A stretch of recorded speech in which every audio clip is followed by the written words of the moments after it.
you think passion is one thing. It's not. I get so excited. And that's how you know. You have to have passions that are in all areas of your life. And then I work with the 4 pillars, which is your personal life, everything external, your spiritual life, which is everything internal, your health, mental and physical, and your career. Where's your money coming from?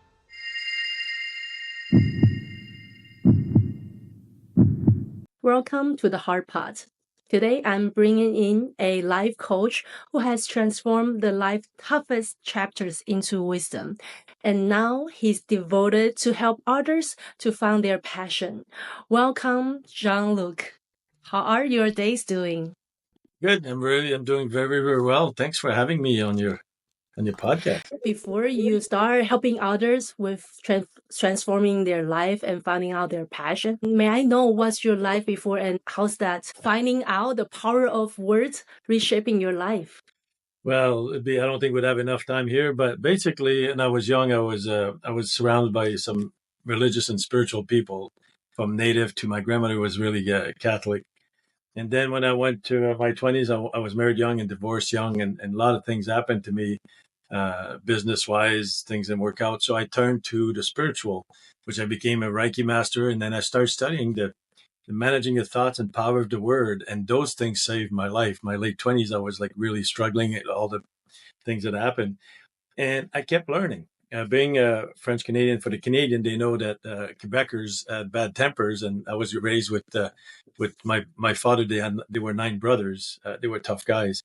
So that's how I learned. So basically, taking these tools, like having already issues in my late 20s, then I start turning back to spiritual and a little bit of religion, and being a Reiki master, and then all of a sudden finding the energies around you and learning the power of the word that comes out of your mouth. And that means whatever word comes out is because it's what's in your head. So you got to fix the thoughts to have better words coming out. And that followed me through my life. And then when things happened and there was no more work where I lived in the East Coast in New Brunswick, I decided to go across Canada in Alberta as a welder. And I use all these managing a thought and power of the word and energy to set myself up and driving across Canada with an old car falling apart and landing at the friend's place at the good thing I brought a sleeping bag and a pillow because I was sleeping on the floor. And 15 years later, I was a construction manager in the oil industry, making good money. So, but these things helped me, but I worked so much. And then 8 years ago, I finished a big job as a construction manager and then found out that I had a tumor in my bladder and it was cancer. So I went through the cancer adventure, reconnecting myself with the things I knew, I kind of forgotten, and healing myself, and the doctor not understanding because it should have came back, it should have did. So 8 years later, they still follow me, even though I want them to leave me alone, but they don't understand that cancer was so aggressive, it should have came back. I refused to get anything removed. They wanted to remove the bladder. So I proved to myself that all the things I learned were working. And that's why I decided to start teaching it, because when I went through cancer for 8 months, I had to go for a lot of tests. You don't just go for your medication. You have to go in for a lot of tests in between to see what's going on. And I talk to everybody. I'm a guy that talks. I'm from small town. And even though I'm in a big city now, I treat it like a small town. I talk to everybody. And I heard so many stories. Some of them were so stressed and fearful. And I said, well, I got to start teaching. I got to start teaching what I know that I've learned for 35 years plus, and to help them to find peace in all the chaos. And that's how I started. Can I rewind into your early stage of, after all, we learn so much from spirituality and there's more stuff than power of words. How come you decided that the power of words to be your main focus and you feel that is most transformative into your life? How did you find that out? It's part of a package, but it's one thing you look at first, because when I listen to somebody, I can say how they're thinking. And that's when I can find a limiting belief. I can find where they're stuck by the words that come out of their mouth. But it's all part of the package. When I talk about healing, it's a lot of emotional healing. We do the emotion. We have to find the emotion behind it. But the thing is, when you're thinking a certain way, that's what's going to stop you. That's what we call the limiting belief.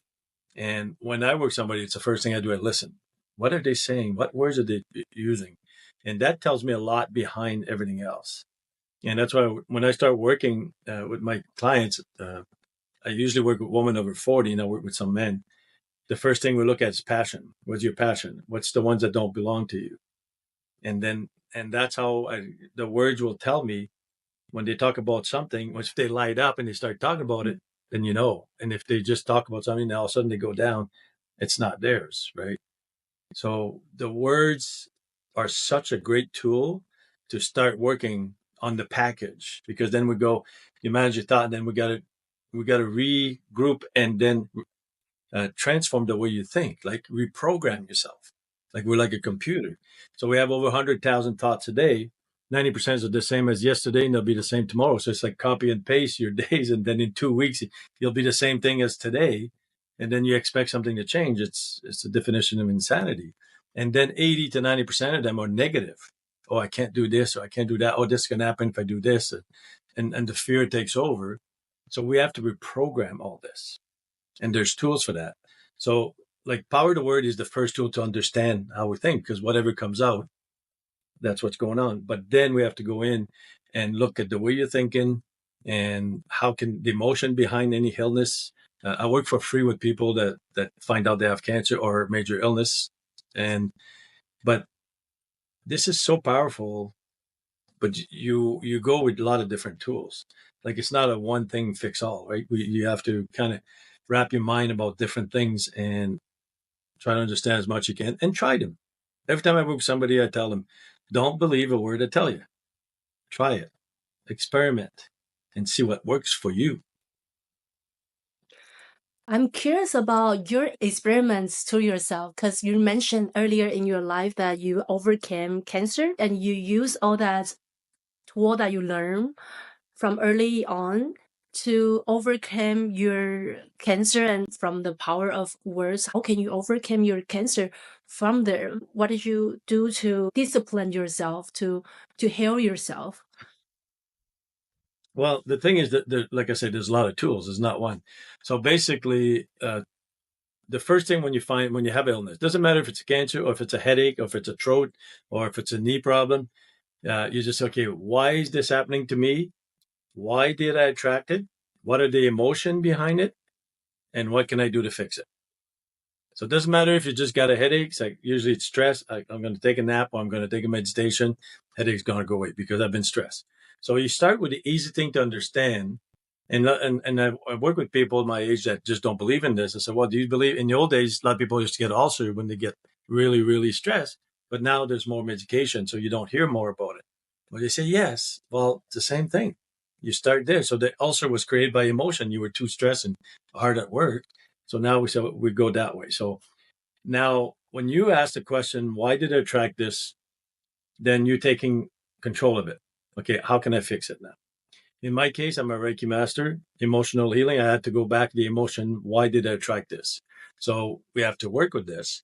And then now that I find why did I attract it, how can I fix it? And after you do that part, then we got to do the physical part. Like I use Reiki, I use the power of prayer, a lot of people, and meditation, food, like, all the stuff you have to kind of put together. And when I did the medication, I did not turn against anything, and I did not turn against medical, which a lot of people don't like. I did my chemo and I did my radiation, but they let me do prayers on all this stuff.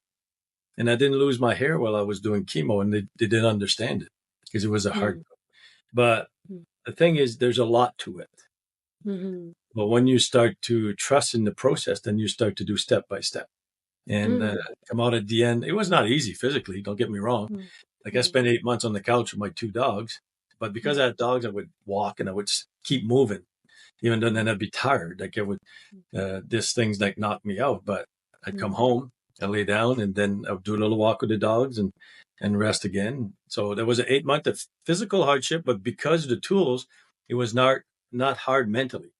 It didn't take me down mentally. Like I knew it was temporary, but you have to go through it. Thank you for sharing that personal journey of cancer. I want to know a little bit more, even deeper inside of your journey, because I bet a lot of people, when they're having this physical illness, it's hard for them to, like, of course, we know about we need to change our mindset. We got to practice what we preach. But whenever it comes to the physical illness, it's so painful that is obviously like affecting yourself, your body every day. How did you overcome and how did you keep holding on to that practice during that difficult condition?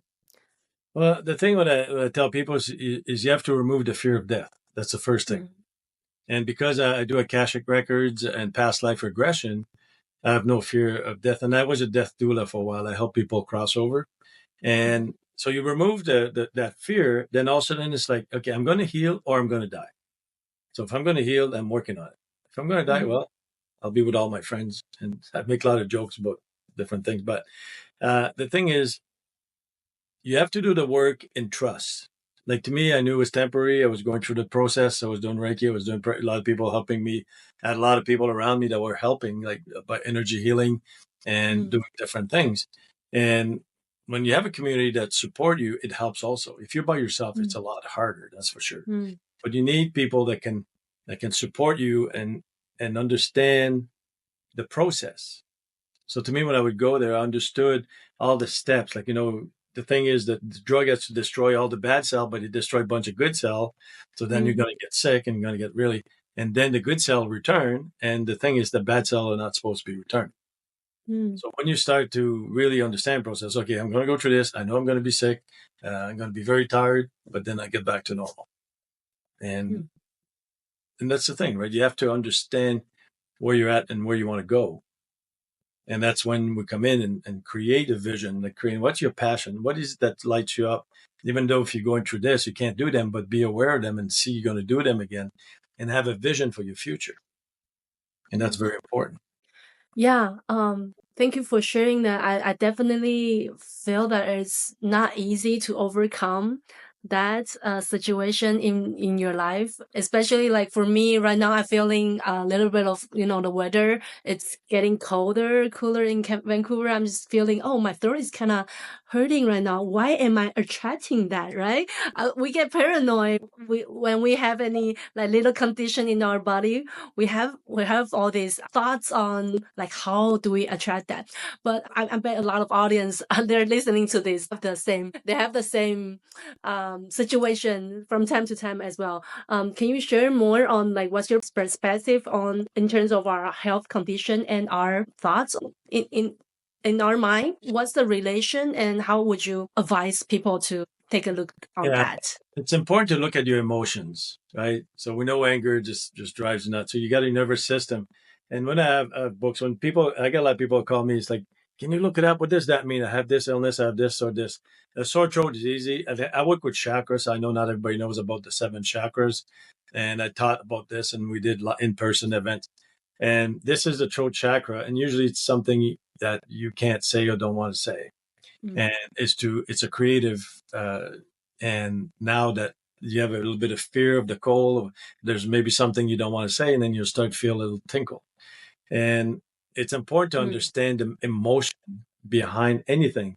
Like I used to have a sore back, I used to have a sore knee, I used to have like all kinds of different things. Neck, the throat used to be a big problem for me because I would not express myself. Like I would always just be the guy that doesn't start anything.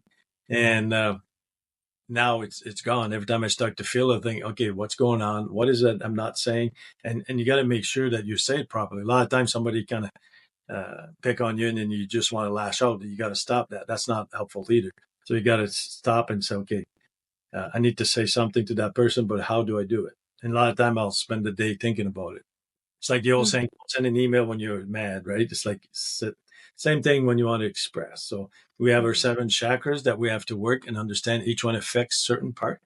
And it's nice to have the person that you can call or ask. It's like, okay, what does that mean? I got, on my elbow or my neck or my back or different things, right? So we work with that a lot in emotional healing, finding the emotion behind everything.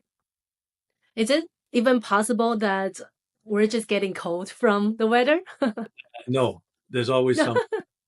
So usually a lot of cold, it's usually when people need a break. If you look at somebody, they're really tired, oh, I need a break. And in the old days, a lot of people they would get sick before holidays because they're looking forward to have a time off. The body said, you want time off? Boom, there you go, time off, right? And that's why you got to be careful. So it's like the emotions when you like, and that's why we promote meditation more and more now. It don't have to be hour meditation. It could be a 10-minute meditation in the morning, a 10-minute at night. It just recenter you and then get your mind in line. What is it affecting you right now? Right? The square breathing that we do and things like this. There's a lot of tools there to connect you to your feeling so you don't get sick. Because most of the cold now is to give yourself a break, which is not a good break, but your body, your mind doesn't know the difference. You want a break, we'll give you a break. And when you're really knocked out, then you can't work. Then you're having a break from work. So your mind says, hey, you got it. You wanted it, you got it. So always be careful what you wish for. And that's why the power of the word, right? Oh, I'm so tired, I need a break. Well, rephrase that. I'm tired. I'm going to energize myself by having a nap, or I'm going to energize myself with. So we do a lot of stuff. Like my 1-year program is like really going into changing the way you think, like really reprogram yourself. Because most of us over 40, you get that program that's really set in, and we have to really kick it in to change the way we think and the way we react. So there's a process. I bet a lot of people resonate with that, especially we're coming into the holiday season, like Christmas is coming. And like in my old days when I was working 9 to 5, I could see not only myself, a lot of people, colleagues around me, they're like, oh, they're so excited to get a break. And then they got a serious cold during the break so that they wouldn't be able to go anywhere that was hoping to. So I definitely resonate with that, but I'm not sure whether it's because they have been always complaining about wanting to have the break. As you mentioned earlier, the power of the words related not only our physical condition, but also with our passion. Can you explain that, dive in that deeper? Feel free to explain that with your personal example. Like, have you ever have a place or time where you feel like you don't have any, you couldn't quite find your passion, or that passion that you thought it was yours is probably not yours? How does that relate to one trying to find their passion? Well, the thing is that when we were born, like in my days, when you're in the families, you had to be a doctor or a lawyer.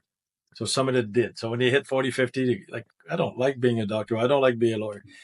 Then if you're lucky, you had a cool sibling, then you tried to be like them. When you're teenage, again, the cool kids, you tried to be like the cool kids. And then when you start dating at an older age, then you try to morph into what you think the person you're attracted to wants. And then you get married, and some of them have kids.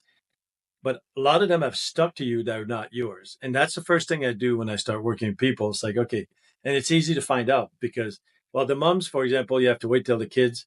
I use an example. When you don't need babysitter for the kids anymore, it's time to retake your life because you have to be there for your kids. That's no, but you still can have things in between and with the kids, right? A lot of people balance it out good.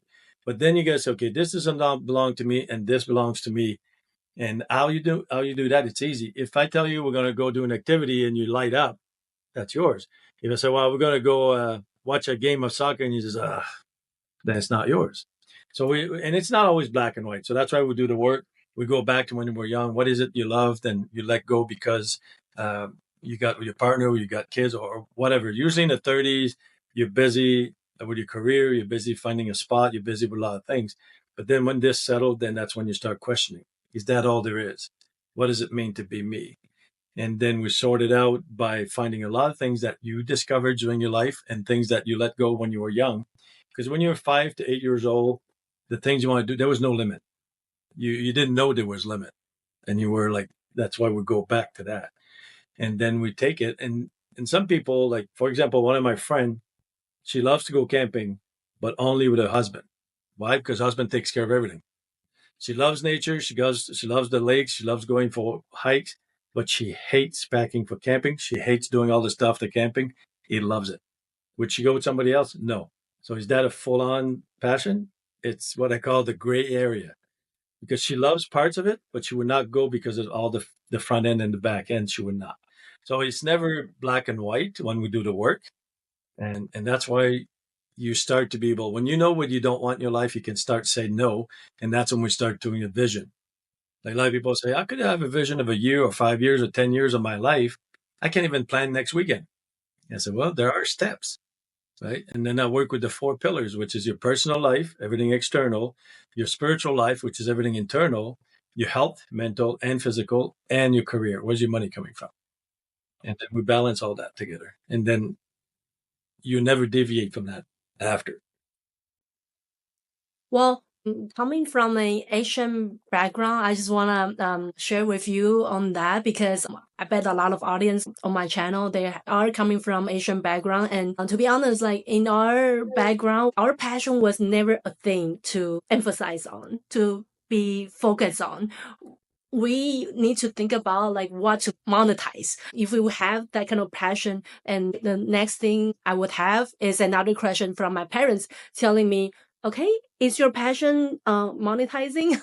And how can you monetize your passion? Is this passion working with you being in society? How can you pay the bill with that passion? So I have that question, like I'm helping others to ask that too, because in my early age, I have that question of, I have this passion, but my passion is probably sleeping, traveling, doing something that people don't think is worth even looking at it. Then how would you like balance between passion and monetization? And, like how do I even use that language to, turn my passion into whatever that's useful to the society? You're making the same mistake as a lot of people do. You think passion is one thing. It's not. Like now, when you look at a hockey player, like we got Connor McDavid, sleep, eat, and hockey, right? But he's got a balance. Like his passion was hockey, right? As a kid, you have to be totally passionate, but you have to. That's one pillar. Like remember, I talked about 4 pillars. I worked in construction. That was my pillar. What happens if you lose your job, right? You got nothing left. But if you have a family and you have a spiritual life that's good, you're very healthy, and you have a great job, and the job falls off, then you got a support group. Then you can find a job and come back. The passions are anything that drives you. Like it's easy to see, like when you get up in the morning, what drives you? Like if you think of a day, like something's happening, like say you got a plan for next Saturday, you wake up early, you jump out of bed, you love to do whatever that is. The first time I went to France, because my background is French, my ancestor from France. The first time I went to France, I was so excited. Like I'm so passionate about travel, but I had never traveled across. I traveled a lot in America and South America. I was awake at 4 a.m.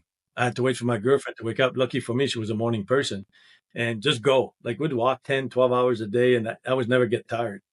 And so that's what the passion is. It just drives you. So I couldn't wait when we came back. I couldn't wait to go back. And I ended up having a job that took me out there in South Korea and in Madrid and Frankfurt and France. So every time I would go, it's like I get so excited. And that's how right? One part was work and one part was for me. One part's visiting, one part's talking to people, visiting. You have to have passions that are in all areas of your life. Like spiritually, to me, I love to connect with people. I love to do different things, learning, keep teaching. That's really my passion. And personally, I connect with a lot of people. I make sure I get my time with people in person because I do a lot of work on the computer. So my passion is to connect people because I'm a hugger. All my friends, they get big hugs. So where is yours, right? You have to divine, like, I know raising, I was raised poor also. So the first thing the parents try to get used to get to work, make money. But that's one part. And yes, we have to do it. But then you have to define the rest, right? I look at the hockey player, a sports guy now, like the hockey player I talk about, Connor. Well, he got married last year and he does a golf tournament in summertime. So he's not just living hockey. He's got other passion he's working on while his job is being the number 1 hockey player. They're learning balance, and they're learning that because all of them now have psychologists that helping them. Yeah.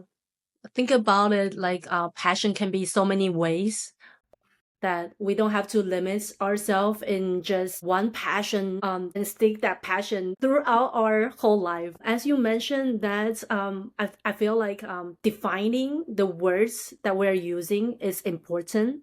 So a lot of people have different definitions of passion, and the way you help defining it earlier, it helped us to have a clarity on the passion that we're looking for is probably just a lot of passion. You can have a lot of passion in life, and that is just something that motivates you, not just one for the monetization and career.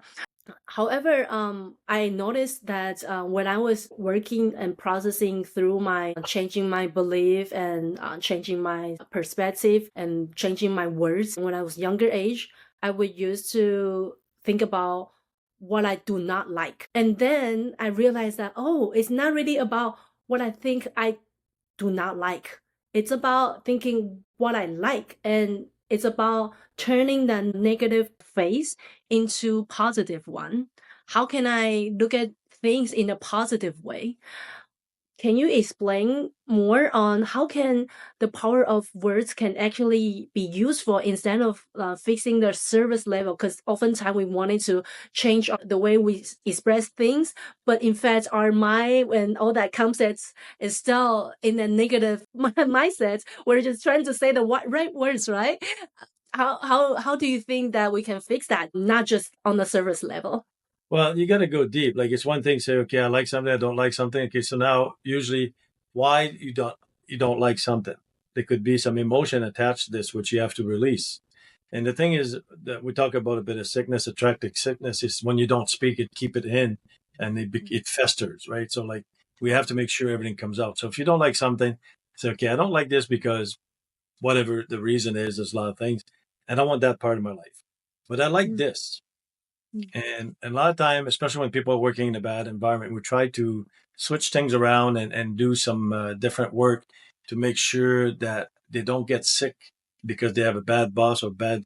And there's a lot of exercise we can do about this by changing the mindset, changing the way you approach things, and to make sure that you look at it.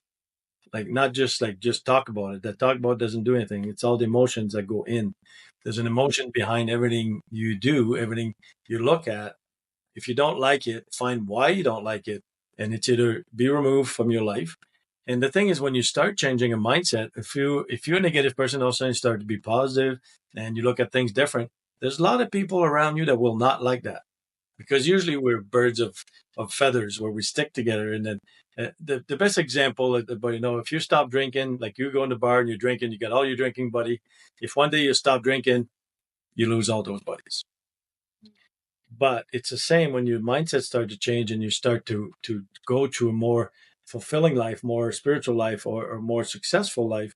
All the other ones that were like complaining with you, all of a sudden they have nobody else to complain. And if they come complain to you, you try to tell them different things that to look at it. And then either they're going to grow with you or they'll be gone. And that's the hardest part for a lot of people, because we have attachment to our birds of feathers, I call, right? And a lot of times they keep us down. And we have to realize, okay, can I bring this person up with me, or do I have to let that person go? And that's the little bit of hard part.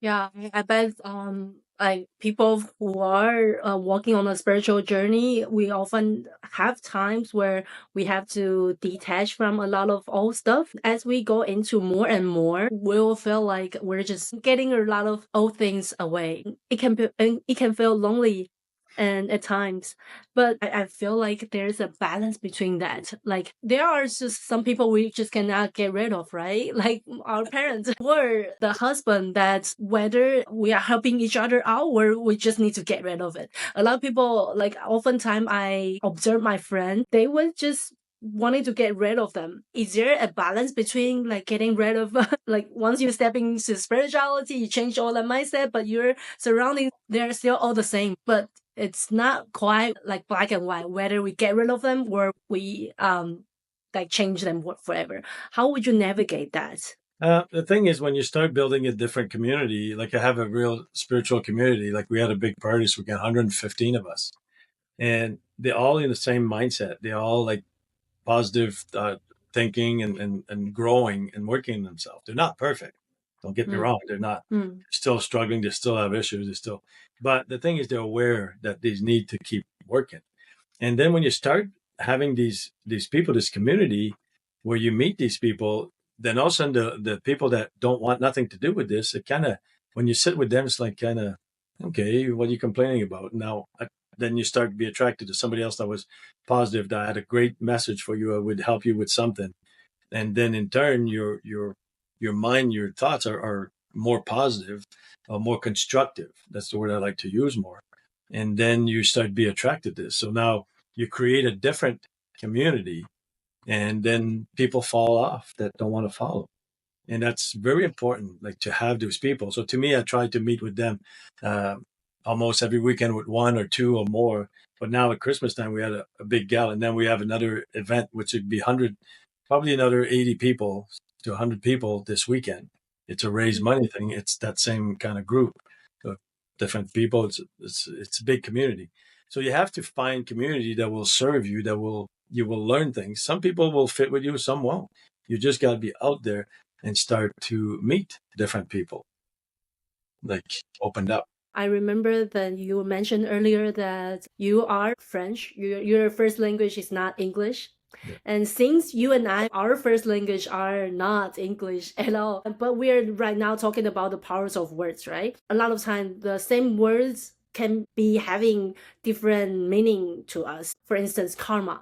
For Asian community, we would consider karma as you did something wrong to that person, and then it calls you that karma.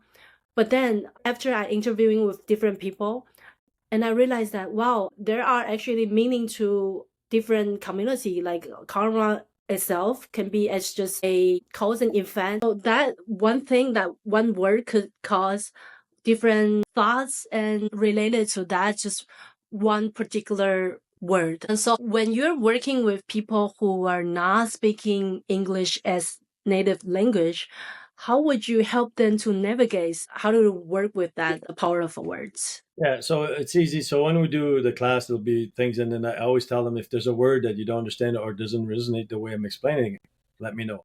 When we do reprogrammation, that's something you have to write, that you have to read yourself every day. I tell them to, like, I have a basic thing that we do, but each person does it a little bit different, and they have to write it in their language. Like, I give the base for it, and now you have to translate it in your language where the words are more powerful for you. So to me, there's things I cannot translate in English. Like when I say, when I'm traveling, I put a dome, a protection, and I will say I travel in amour et humour. That's French, right? So try to translate that in love and laughter. That'd be the best. But it doesn't rhyme. So to me, I like to rhyme, right? Amour et humour. There's another one, we say, how are you today? Well, de mieux en mieux, better and better. Well, it doesn't rhyme either in English. So, and that's why you use your language that's powerful to you, because that's how your body resonates. But oftentimes people are not sure that they're speaking in a way that could be harmful to their thoughts. Do you know what I mean? That the way they use the language or the words, they thought is positive, but maybe in fact is not quite. Yeah, we don't go positive, because positive is just pretending. We don't want to pretend. So we go constructive. And constructive, there's no negatives. Like when you create words that we do, like to reprogram ourselves, we never use the word never, hope, or stuff like that. And doesn't matter what language you speak, you just don't put them in. You don't put any negative word or connotation in what we do. And so it's easy to translate, because in your translation, you got to make sure you find the words that will resonate in that way, so that they're really powerful for you. It's not just positive thing. No, it's not. We have to go in your head and make sure it changes. Like one example, one of my friend, his daughters are adults, and she came to me one time because I work with their dad, and they said, "What have you done to Dad?" I said, "What do you mean I've done? He doesn't swear anymore. He's a construction guy, so everything was the F word all the time, and this and that." And then when we start working and understanding the power of the word, he started to change his language. And he would use the word F if it's part of a story or part of a joke or what. But in his main talk now, and his kids and his wife and people close to him were like shocked, like, what happened to you? Did he get the drug, or did he get hit on the head? But he started to understand that everything was coming out of his mouth at power. And it was a big change. So it's very important to do this. But what it does also, when we start changing the thing, we try to take a lot of anger away. So, for example, I used to be, well, I'm French Canadian, so I know it doesn't mean nothing to you, but a lot of people know what. I was a very aggressive driver. If somebody would cut me off, I drove trucks, right? And I could cut somebody off and get out of the truck and just like want to fight them. Like that's a long time ago. But now, if somebody cut me off and they don't hit me, that's fine. I make up stories and start to laugh. So one day out of my friend, she's 5 foot tall. She's also French, and she's like a little pit bull. And we're going to one of my friends. We got about 25 minutes to drive. And this guy cuts me off, like almost hit me. Like it was that close. So she was ready to put the window down. She started putting she was going to scream and everything, like the whole anger. I said, stop. Let's look at it. It's like they start making stories. Maybe he needs to go to the bathroom real bad. Maybe his wife called him. She needs him right now. And if he doesn't come home right now, the neighbor's going to come. And so we did 20 minutes of this, making stories up. And by the time we got to my friend, we're laughing so hard. My friend thought we were nuts. Like, what is wrong with you guys? Then we started telling him a little bit. And we made so many stories because she's as crazy as I am. And we got to where we're going in the joy and energy of laughter. But the old ways would have been to be angry, screaming, show him the finger or whatever. And then we would have got to my friend like angry. Right? And that's one way. Like sometimes it's just to change your mindset just a little bit. Instead of screaming, make some stories. They can be nasty, but they have to be funny. You got to make you smile and laugh. So that's one little thing. So we do that on a lot of different things. And then after a while, you start to change the way you view things. Like telling people that you're complaining about, you're on an airplane, you go across the country, you go from New York to California. You're complaining a 5-hour flight, a 4.5-hour flight. Oh, my legs are too big for this. It's too tight. They don't give me enough of this. You got to realize you're sitting on a chair in the sky. Like 200 years ago, it would take you months to cross the country, and you didn't know if you were going to survive if you had enough food. And people would die of all kinds of stuff. Right? When you start to change the way you look at things, that's amazing. Yeah, I'm going to have a little bit of sore legs, 5 hours, instead of having 3 or 4 months on the wagon trail and freezing my butt or mosquitoes and all kinds of snakes and all stuff. So we do that. It's like we have to start looking at different ways of looking at things. And that's where the gratitude comes in. To be grateful every day. That opens the heart more, right?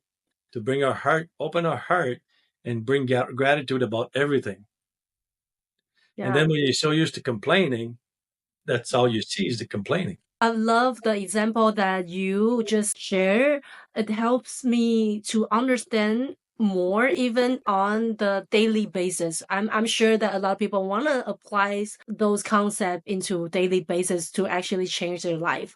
That little story that you shared about cutting you guys off, it's really funny how we always have these stories inside of ourselves that can either make us really angry or make us happy. Whether it's true or not, it all comes down to our emotion, how we can be more smoothly in life, not just about sticking into that particular emotion, particular truth that we thought it is true, and then it's going to bother us for the rest of the evening. That is a great example of how to actually change our perspective on things. I wanted to know more about, do you have any most impressive example or transformative example that you have with your clients on how do you help them with the powers of words of transforming their life? Well, I got a lot, but one of them I call her my Harry Potter. First of all, it's like, see, I don't know if you see here, but I got angels, I got all kinds of stuff. But in the Muslim world, you can't use any of that. And so when I started working with her, she was from Toronto, but also from Morocco. We're doing the work, we're doing things. And then part of programming is to attract things you want, like the real law of attraction. And so we did the work, and I get a call one day. Can you get on the call? She says, I get a text. Yeah. And I'm worried about her. It's like, yeah, it's urgent. It's like, I get on the call with her, and it's like, you won't believe what happened. So, oh my God, no, I don't know what to think. She said, I sold my house in Morocco. I said, okay, because she wanted to live in Morocco 6 months and 6 months in Toronto. And she didn't like the place in Morocco. I said, good, that's great. She said, you don't understand. I didn't tell anybody. I said, yes, you did. You told me and you wrote it down. You told the universe. And she's just like, that moment, something clicked in her head. And everything after that, like her business just took off. The problem she had with her daughter and other stuff just got cleared off. That house was sold, and she got another house that's her parents that is given to her. And it's like, I call her Harry Potter, and I send her one of the Harry Potter stick like this, like, like the wand. No, And yeah. everything after that, like after she had that moment of that, because it was a cousin, that friend that liked the place and asked her if she would sell it. And then it just opened her mind, like, yeah, I put it out there. And now what I teach, Louise was the first one to teach this. You do the what you want, the what. Don't worry about the how, right? And then that's what we did. It's like, hey, you want to sell it? Let's write it down, put it out there. And that's the what you want. The outcome you want is to sell that. Don't worry about the how. It's like when I wanted to travel so bad, I wanted to travel the world. And all of a sudden I got a job as a construction manager that paid me, not only paid me to travel, they paid me first class. Like I went, like from that job alone, I was able to go more to France. I worked 1 year in Madrid, South Korea, Frankfurt. And from there I was able to go visit Geneva, the Holy Land. It was insane. But if I would have tried to control it, because I'm from a place where my mom's never been on a plane and my grandparents never been on a plane. So it's like, I'm from that era where if I would have tried to figure it out, I would have come up with things that would not work. I just let it go. And all of a sudden, boom, I'm traveling the world, right? Paid for it, first class. Like, oh my God. But and that's why I explain people. And then when they get it, when they have one experience that actually works, like her, it was a big deal. That just her mind just opened. It just like exploded. And I call her Harry Potter. She's my Harry Potter.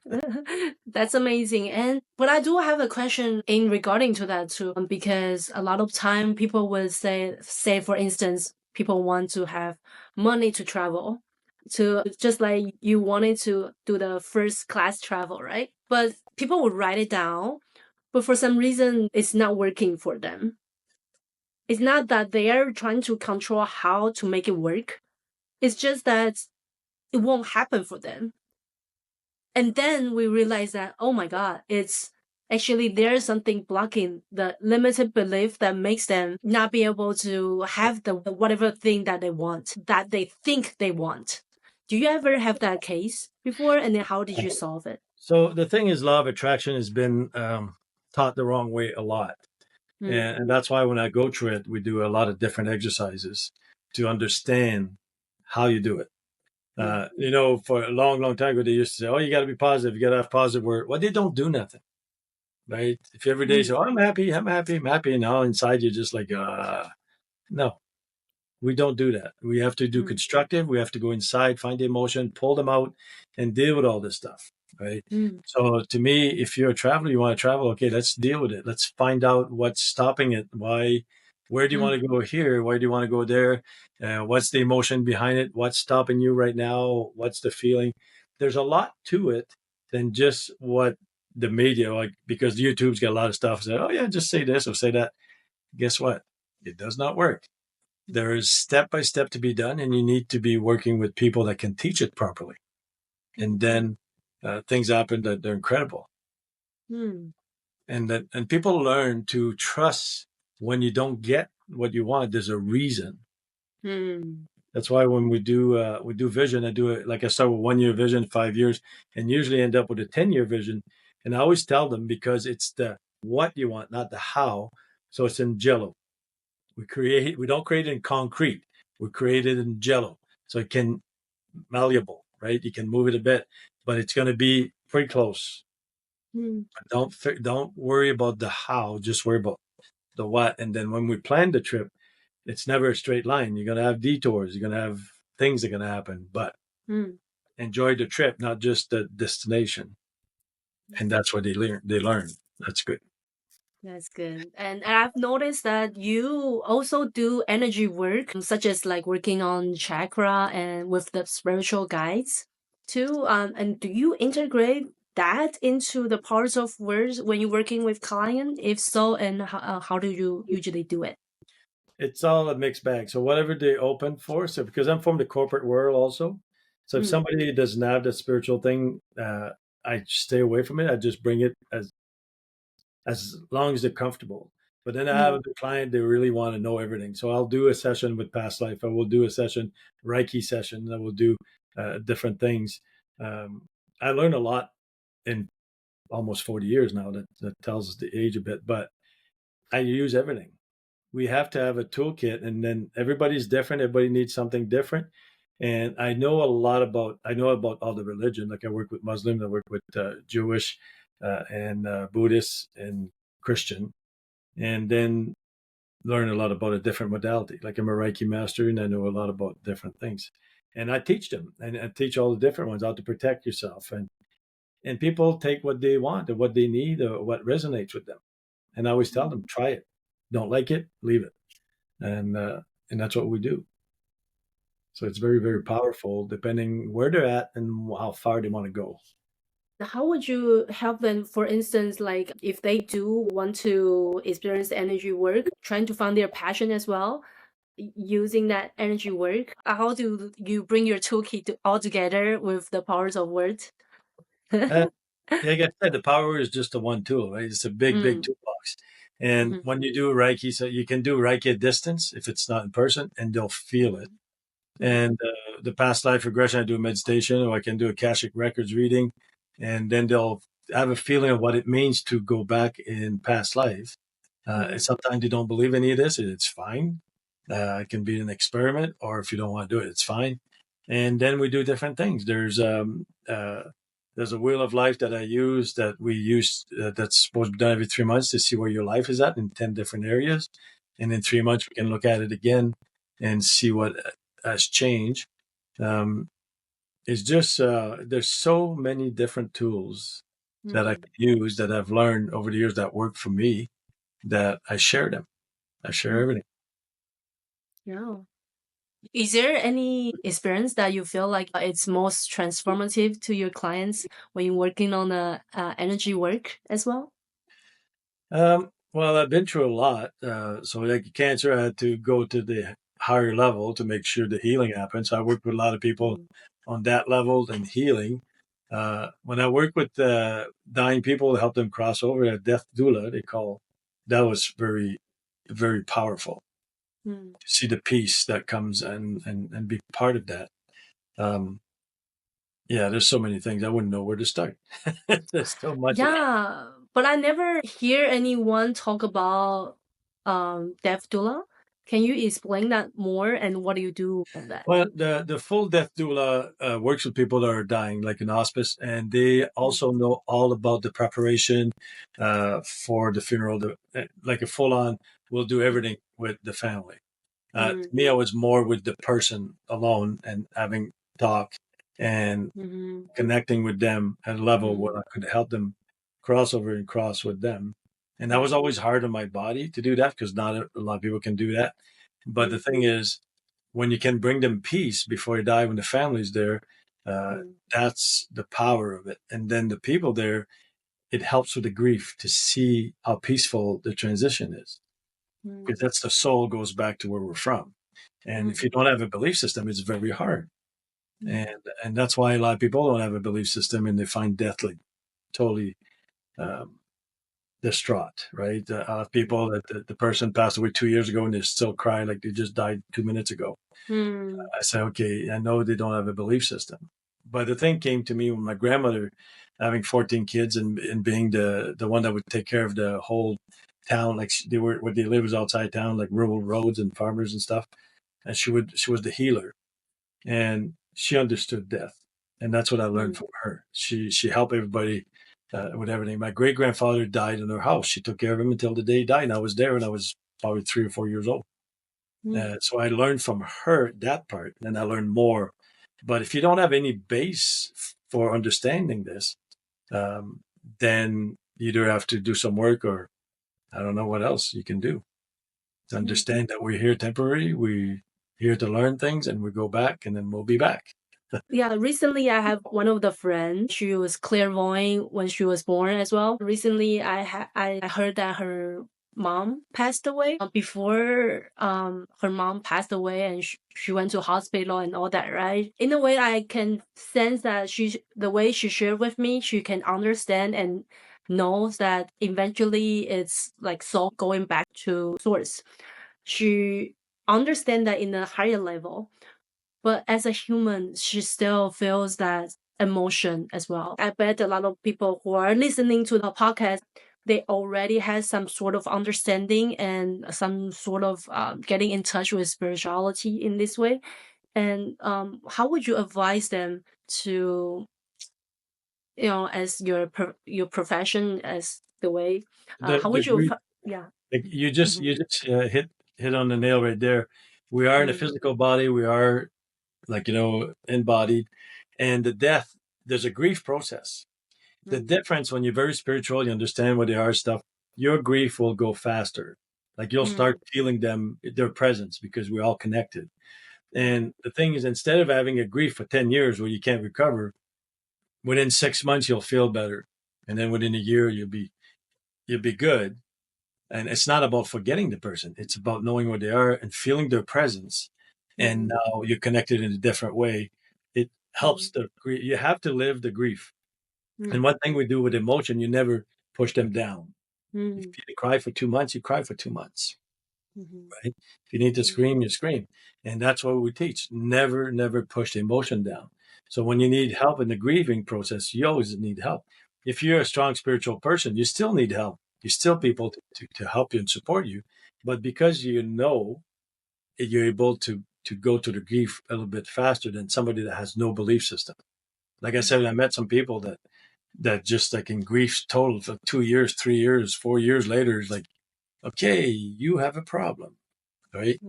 And I can't help them. That's not my thing. So, and I find that very sad, but we're all going to be there. We're all going to die. We don't know when. From the day you're born, you don't know if you're born for 1 hour or 100 years. It's in between. So then that's why we say we have to enjoy every day. And that's why when I come in, live your passion. Why are you sitting on the couch crying? Like get up and find out what you want. If the couch is what you want, then fine. Then you'll be smiling on the couch, right? It's like, and it's not judging what somebody wants. When you do the work, it's what they want that bring the smile every day, right? And it's important. So that's why the course, when I work with people, it's always different because everybody's different. Yeah. I just want to reiterate that, like a lot of people are especially spiritualists. Oftentimes we jump into the higher levels of understanding that the concept of that. But a lot of times, if we haven't processed through that emotion, no matter what kind of thoughts or perspective that we want to change ourselves to, it's not going to be, the energy will be stagnant in our body. And that belief would never really come through with whoever version that we wanted us to believe in. Yeah. So it's very important. Like last week, somebody said that because we talk about, there's a class that people are taking. And one friend said, well, she took that class. Why is she acting like this? I said, well, I'll tell you one thing. When you learn something new, you need time to integrate it. And if you take a class and you don't talk about it anymore, you're not going to integrate it. And that's why community is so important. So now you take a class, you need other people to talk about it, like 1 month, 4 months, 6 months. You need to talk about, okay, where are you with this? Because there's an integration process, which people forget about. Some of the stuff take 2 years, 4 years to integrate what you've learned, especially if somebody discovers spirituality, they take all kinds of courses. And all of a sudden they react the same old way. Why? Because this integration's not happening. You need to be triggered. You need people to call you on your crap. Like, hey, why are you saying this? Why are you acting like this? That's the old you. And then they have to say, oh, that's not what I want. Okay, what do I do? So you got to keep awareness alive. And you can only do that if you have other people around you that can call you. Right. And sometimes it's just like, my God, why are you saying this? Like, it's in, and I remember when I took the Power of the Word and Managing a Thought course a long time ago, there was quite a few of us take it together and everybody would correct the other person. And it's like, at first it's like, you're getting mad, right? Like shut up, like, whatever. But the thing is that's how you integrate. And even now, sometimes with some of my friends that are in there and they will correct me sometimes if I slip. You shouldn't say that way. You should say that way. It's like, you just want to say, shut up. But you know they're right? It's like, so those are little triggers that you react to that, but triggers are what you need. So when you get triggered, meaning because when you read a book or watch a video about yourself, you have your shield. Your limiting belief is right here. So if you don't like what you're watching, you turn it off. If you read a book, you just put it down. But if you're watching with somebody else, and all of a sudden the person say, okay, turn to the other person and explain what I just said. Then all of a sudden the shield opens up, because now you have to share, you have to open up, and the person's going to look at you if you try to explain and it doesn't make sense. Like, and then so that's how you process and integrate new things. And people forget that. That's why it's important to be part of a group and have people around you. That's why I said when you start growing, you need those people at that level. And the other people that bring you down, then you start to avoid them more, because you need to bring this alive in you, to change that belief system in your brain and your body. And that's why anything you go through emotional has to come out, because anything you keep in, it's a poison. Yeah. And during the process, that just knowing that it's okay to make mistake, this is how we grow from it. We gain more awareness through it. You mentioned multiple times that you use the power of words to find people's passion. Would you care to dive in deeper on how would you do it? Well, to find the passion, well, it's a lot of work, but usually we there'll be a work for a week. They will have to carry a paper and a pen and start writing things as they come up, especially in the morning when you wake up. Some people it's more at night, but a lot of people it's in the morning when you start questioning, okay, what is it that I like? What is it I forgot? What is it that I love? And then start writing. And sometimes it doesn't make sense, because like say one morning you say, oh, I'd love to live on the farm. And the next morning you get up, I'd love to live in an apartment. Right? But and then what I tell them, keep writing. There's a thing there's a certain way it's going to come out that's going to make sense at the end. It won't make sense during the process, but it'll make sense at the end. Because your mind is jumping, right? Okay, why do you want to live in an apartment? Why do you want to live in the farm? Why? And these all answer themselves with the work that we do. So yeah, it's hard to explain here because it's an hour class right there just for that one. Yeah, I understand. No, thank you for taking the audience a little peek on how you might leading people. And finally, like, what's your message to someone who are struggling finding out their passion in life? You have to you can't do it alone. So if every coach you find is a good coach, that means they have a coach. The difference, and when you start leveling up, your coach are more expensive. It's like but you have to have a coach, you have to have a mentor, and it's very important to have somebody. So what I say to everybody is like, every coach will give you half hour for free. So you can pick 5 coaches that either people tell you about, or if you've seen it on the internet, you did, and you can book half hour with 5 of them or 10 of them if you want, and see which one resonate with you, because you're going to need help. And a lot of people try to get for free, try to get for nothing. That's what you get. You get what you pay for. So to me, when you really want to up-level your life, it doesn't matter if your life is all right. If you want to be great, that's when you have to up-level, and you need the right coach. And then talk to a bunch of them. Like I always talk to people half an hour for free. And if it's a illness, I do for free. I do cancer calls for free. But they will answer your question, and then you'll see who you resonate with, who you don't, and who you think could elevate your life and bring you back to where you want to be. That's a great advice. And as you mentioned that you help people with cancer call consultant, if there's anyone's watching this podcast and listening that they're maybe having like physical issue, or even they're facing a different type of cancer right now, what's the message that you would like to bring to them? Well, yeah, cancer or other major illness. I work emotional healing, and then I do an hour at the time, and it doesn't matter how many times it's going to take. So we do a call for 1 hour, and then we talk about different things from the illness and try to understand how you attracted it, what's going on, what's happening, how do you feel about what's happening. If you're facing death, can we do something? A lot of time I'll do a Reiki to calm them down. past life regression help a lot of people just understand what's going on, what's happening.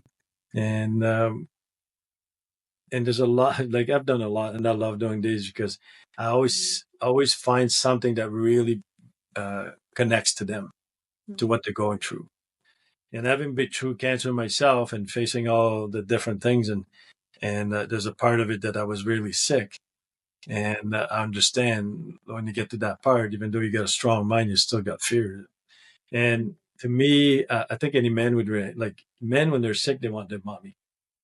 Right? They used to do the NyQuil ads where you said giant baby and they give NyQuil and all of a sudden he's back to regular man.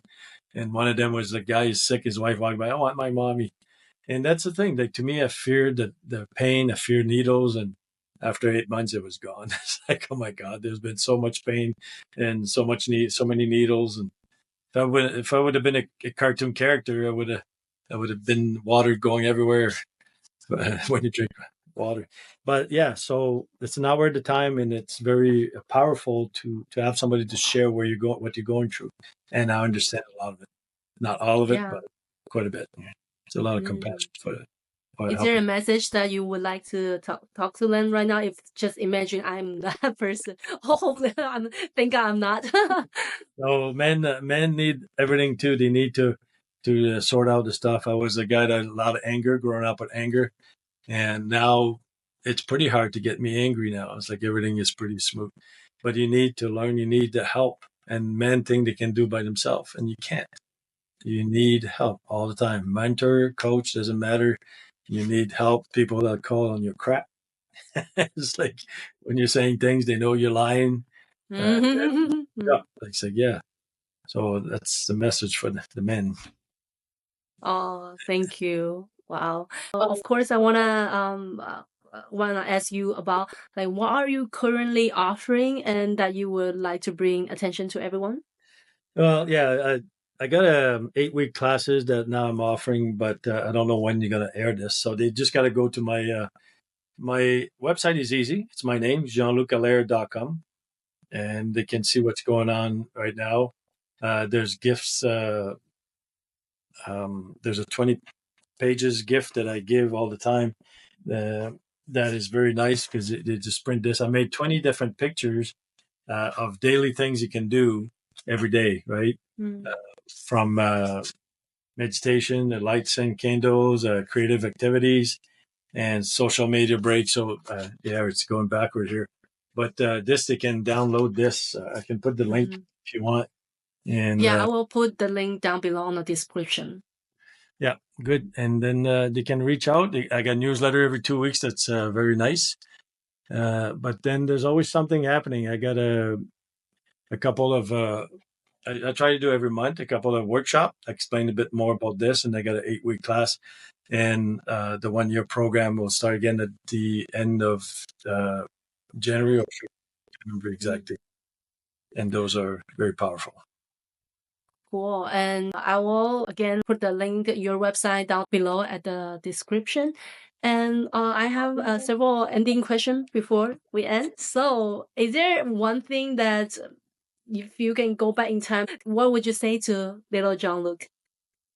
Oh my God, it's like, stop being angry and deal with your emotions. That's sweet. Yeah, grew up with one emotion. It was anger. That was anger for everything. So that's not something you want to teach anybody. But we teach how to get out of it. That's for sure. And what else? No, that's about it for that. And you grew a lot from anger as well. Yeah, there's a lot behind it. That's why when I talk to men, it's like I understand anger, but I understand the emotion behind it. So same thing, a 3-year-old, 4-year-old is going to have a temper tantrum on the ground in the store.